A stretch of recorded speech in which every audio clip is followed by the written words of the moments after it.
Muito bom dia, meus amigos. Muito bom dia. Muito bom dia. Estou aqui com vocês de novo nessa manhã de domingo para meditarmos no tema das células dessa semana.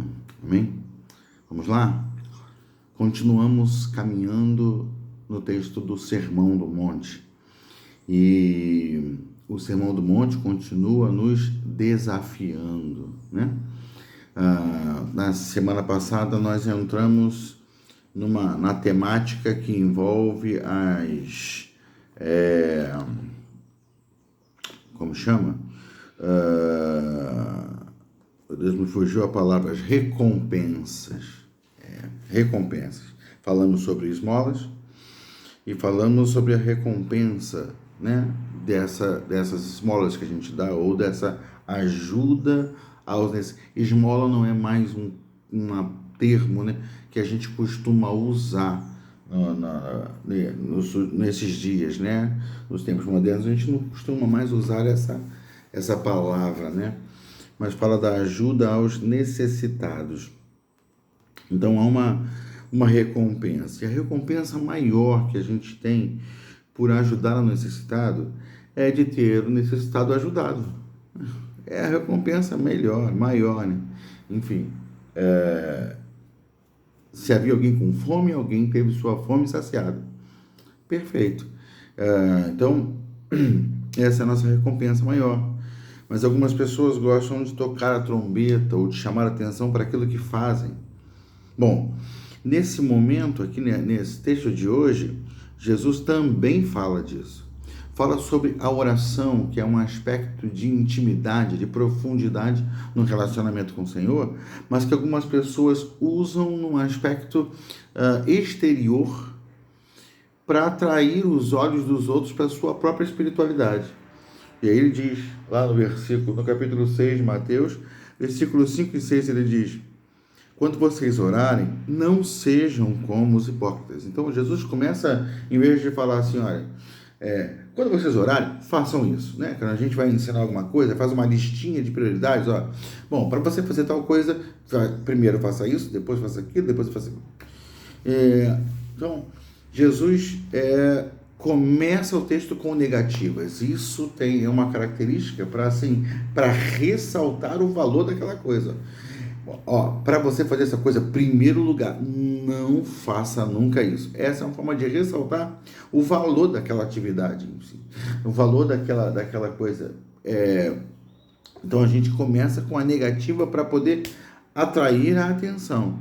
Então Jesus chega e fala assim: quando vocês orarem, não sejam jamais como os hipócritas. Eles gostam de ficar orando em pé nas sinagogas e nas esquinas, orando nas esquinas. Há uma prática de oração lá no Monte Monte não. Rapaz, estou me esquecendo das palavras. Muro das Lamentações. Há uma prática de oração, um movimento enquanto se repete textos bíblicos, né? Preces, eles ficam lá no movimento. Esse movimento era comum na época de Jesus. Os fariseus, né, os religiosos, né, líderes religiosos pararem pelo meio do caminho e em algum lugar específico, em esquinas, e ficarem fazendo movimento e orando, e aí as pessoas olham e falam assim: ali está o homem espiritual fazendo suas orações, suas preces, ali está o fariseu fazendo suas orações, suas preces. E isso era um símbolo de religiosidade, né? de espiritualidade, vamos dizer assim. Então, as pessoas gostavam de aparecer, e de repente essa pessoa tem nenhum problema, se a pessoa quer orar publicamente, se a pessoa quer estar ali, mas ela faz isso dentro de casa. Essa é uma questão muito importante. Uma vez o Adhemar de Campos, um ministro de louvor muito famoso, muito conhecido, com muitas músicas que nós cantamos, ele disse que na igreja onde ele estava foi procurada por umas meninas que queriam começar um ministério de dança. E falaram com ele: pastor, a gente queria dançar, dança profética, dançar na hora do culto, não sei o que e tal. Ele falou: olha, deixa eu conversar com o pastor da nossa igreja, né, o pastor Bezerra, né? E aí foi lá conversar com o pastor e falou: olha, pastor, tem umas meninas que querem participar aí do culto, dançando no culto, a dança profética, não sei o que, não sei o que, não sei o que lá. O o pastor acha disso? Aí o pastor falou assim: olha, eu só quero saber se elas fazem isso em casa. E essa foi alguma coisa que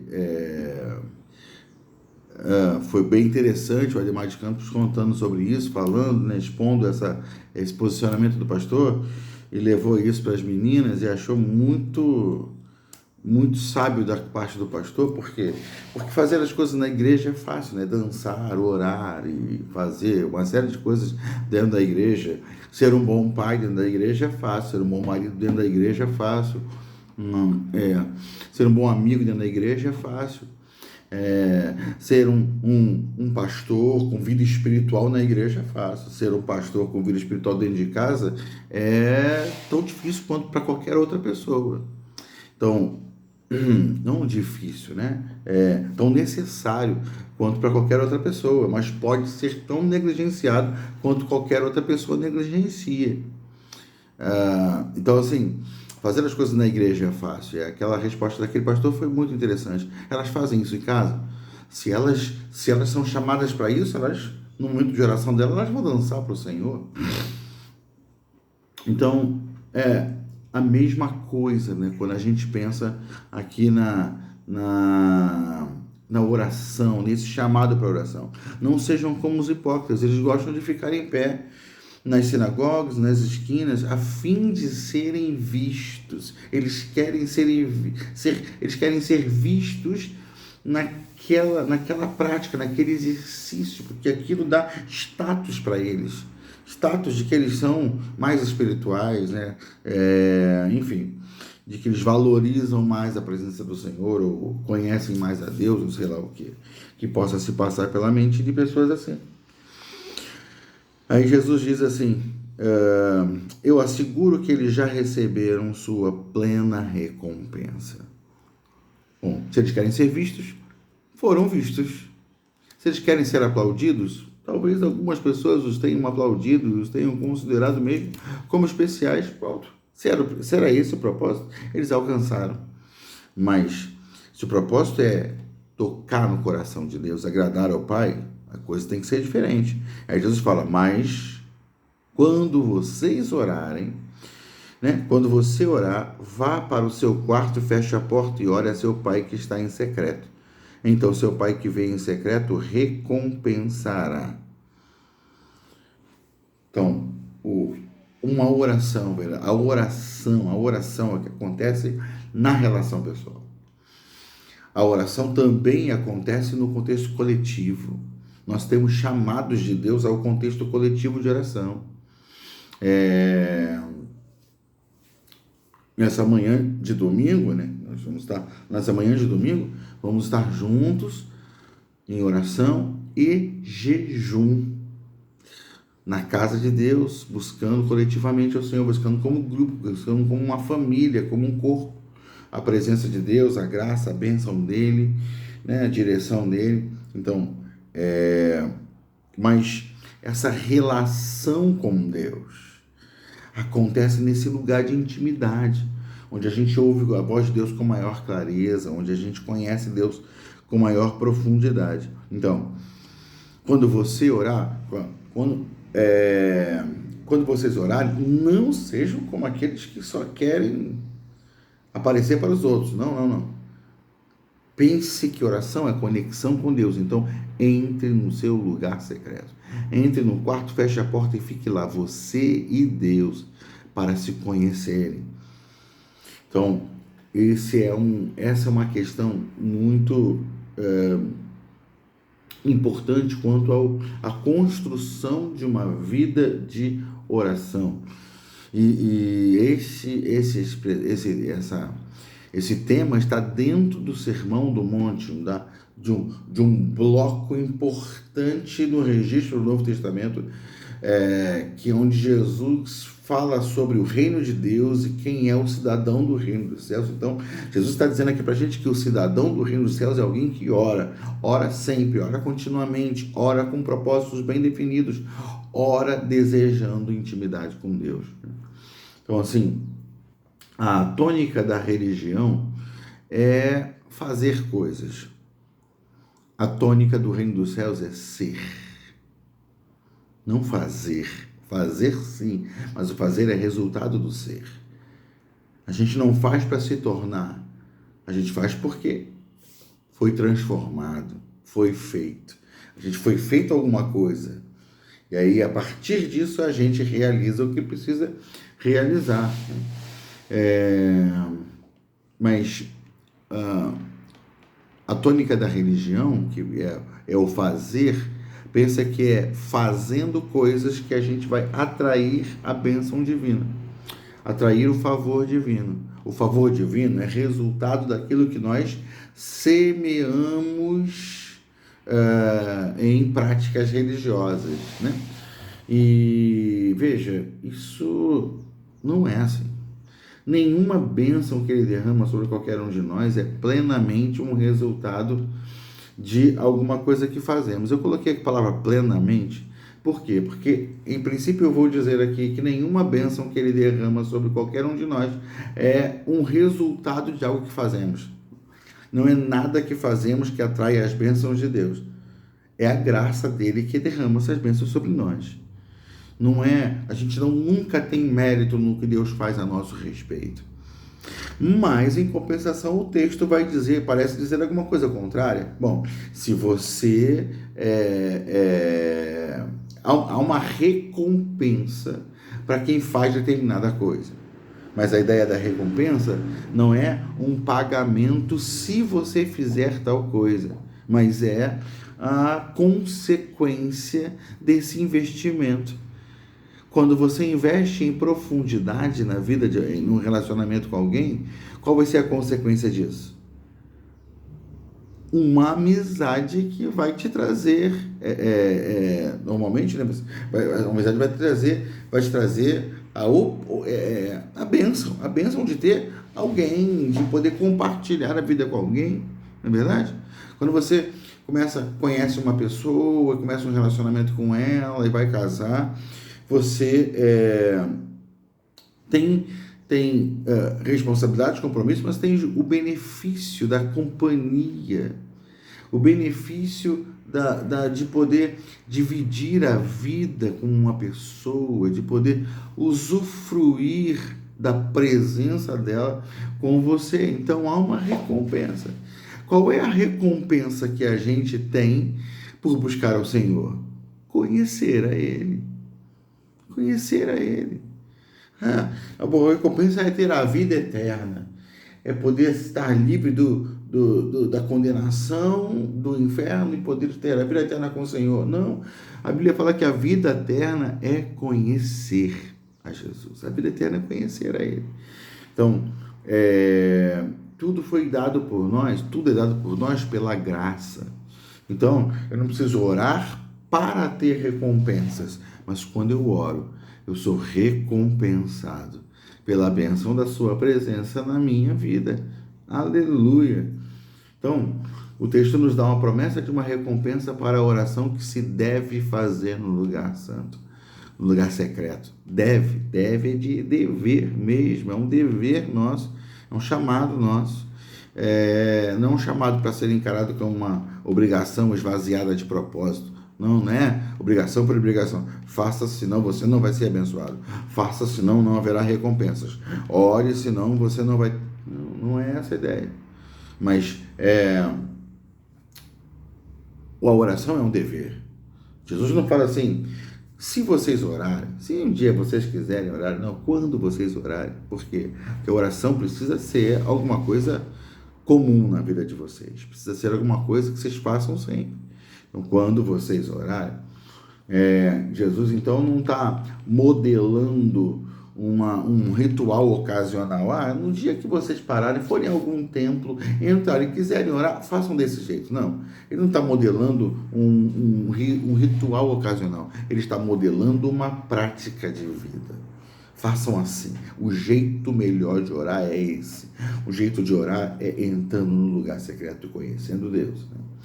Os ouvintes de Jesus estavam assim muito familiarizados com cultos, rituais, orações.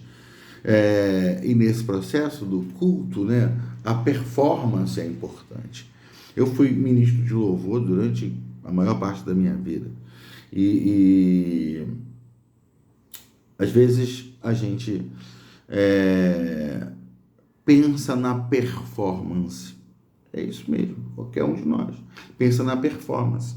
A gente pensa assim, puxa, hoje foi muito bom, sabe? A condução dos cânticos, tudo fluiu bem, não teve erros, aconteceu, e o clima estava muito bom, o ambiente estava muito bom. A gente pode pensar desse jeito. Mas tem dia que alguma coisa não está batendo, minha voz estava ruim, rouca, eu não alcancei aquele tom, e eu errei aquele acorde, e a gente fica naquela coisa pensando assim que a coisa não foi boa, porque a performance teve problemas, né? Teve problemas na performance. Mas de repente, nesse dia em que você estava mais com maior dificuldade, cometeu alguns erros, alguém chega e fala para você, olha, Deus falou tanto comigo nessa ministração. Pronto. Acabou. Deus usa pessoas imperfeitas. Deus usa pessoas que falham. Deus usa gente fraca como nós. Então, assim, a religião nos faz pensar em performance, né? Quantas vezes uma pessoa se converte e leva um tempo para ter segurança de orar no meio dos outros? Por quê? Porque ele acha que precisa saber muito orar, né? Precisa saber muito usar as palavras certas, né? Fazer orações bonitas. Essa performance é tão ruim para a gente. Ela aprisiona tanto a gente numa ideia equivocada do que Deus chamou a gente para viver, para experimentar. Então, essa performance pode levar a gente para a hipocrisia, porque aí às vezes a gente acostuma com a performance e aí a gente não ora, não busca o Senhor, não conhece a Deus no lugar secreto, mas chega na igreja sabendo fazer as coisas. Já aprendi como orar. Então, eu não oro nunca, mas na igreja eu sei como orar, sei como usar as palavras certas. Isso é uma hipocrisia, isso é uma capa, é uma fachada. Não representa quem você é de verdade. Não demonstra aquilo que está pulsando no seu coração. É só alguma coisa que você faz para que vejam que você está sabendo como se mover ali. Você não está perdido, você... enfim, essa é uma situação que pode levar a gente a vestir máscaras, a ser hipócrita. Deus quer encontros pessoais conosco. Deus quer intimidade conosco. Deus quer recompensar a gente com o quê? Com o conhecimento dele. A oração não é um ato religioso, mas é uma conexão indispensável com aquele que deve ser o Senhor e o dono das nossas vidas. Né? Lá em Mateus 15:8, Jesus diz assim: este povo me honra com os lábios, mas o coração está longe de mim. O que adianta honrar ao Senhor com os lábios, mas ter o coração longe dele? O que adianta estar no culto, cantar canções, levantar as mãos, mas Deus está distante, nós estamos distante dele, nós somos chamados à sua intimidade. Paulo diz lá em 1 Tessalonicenses 5,17, ele diz assim: orai sem cessar. Orem continuamente.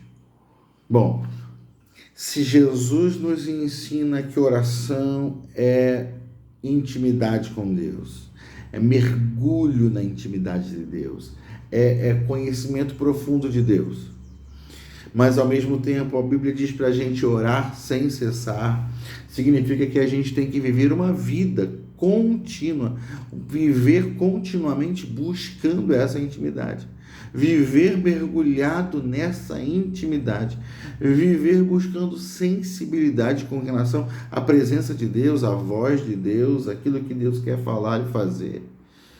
Nós somos chamados a este lugar. Oração é o oxigênio da nossa vida. Precisamos orar todos os dias, intensa e profundamente. Amém, meu querido? Que Deus abençoe você pessoalmente, o seu coração.